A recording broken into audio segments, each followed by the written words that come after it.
Kidlat News Updates. Mga balita ngayon.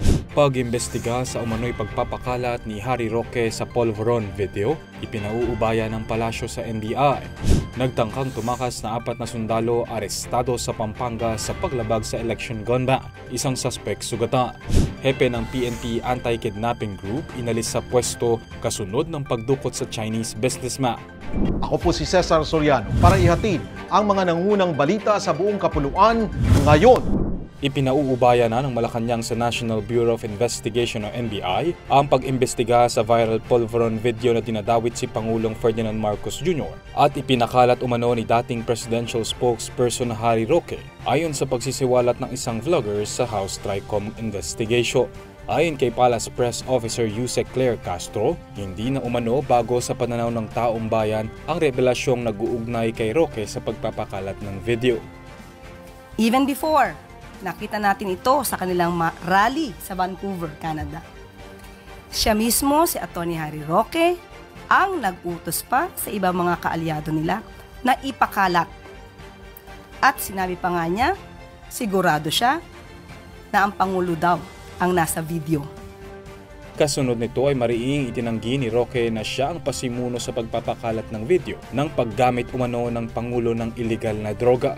Una nang napatunayang deepfake face swap ang video base sa investigasyon ng NBI. Nang tanongin naman tungkol sa panawagang sumailalim sa hair follicle test ang Pangulo para patunayang hindi ito gumagamit ng illegal na droga, sinabi ni Castro na dapat ay ang mga nag-akusa ang magpatunay. Kung may pagbibintang, liliwanagin po natin. Kung may pagbibintang sa Pangulo, yung nagbibintang ang dapat na magpatunay kung may ginagamit man o wala. Hindi po pwedeng gumawa ng kwento, walang basihan, isang guni-guni para masira ang Pangulo. Arestado ang 4 na sundalo sa San Simon, Pampanga noong Abril 8 dahil sa paglabag sa election gun ban ayon sa PNP.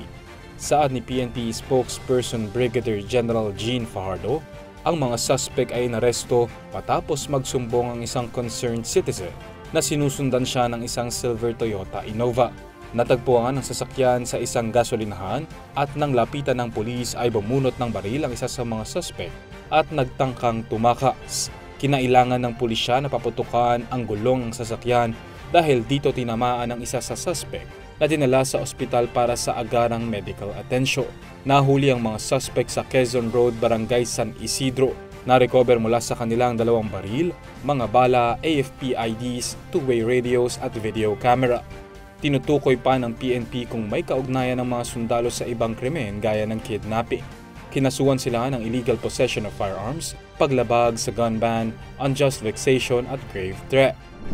Muling sinibak sa pwesto si PNP Anti-Kidnapping Group o AKG Director General Elmer Ragay. Ito ay matapos madiskubre ang mga labi ng Chinese businessman na si Anson Cue at driver nito sa Rodriguez Rizal na sinasabing mga biktima ng kidnap for ransom. Ayon kay PNP spokesperson Police Brigadier General Jean Fajardo, hindi satisfied si PNP Chief General Romel Marbil sa performance ng unit sa ilalim ng pamumuno ni Ragay. Hahalili sa kanyang pwesto si Colonel David Nicolas Poclay, Deputy Chief ng Criminal Investigation and Detection Group o CIDG. Samantala, kinumpirma ng PNP na pagmamay-ari ng biktimang negosyante ang abandonadong Lexus LM350 sa kahabaan ng Seminary Road sa Barangay Bahay Toro sa Quezon City. Ayon sa mga residente noong March 29, 4 p.m. pa, iniwan ng 2 hindi matukoy na lalaking nakahudi ang sasakyan. Isang Special Investigation Task Group na ang binuo ng pulisya para tutukan ang nasabing krimen. Para sa Kidlat News Channel, ako si Renza Lenon, nag-uula. Ako po si Cesar Soriano. Palagi niyong kasama sa bawat pagputo ng balita.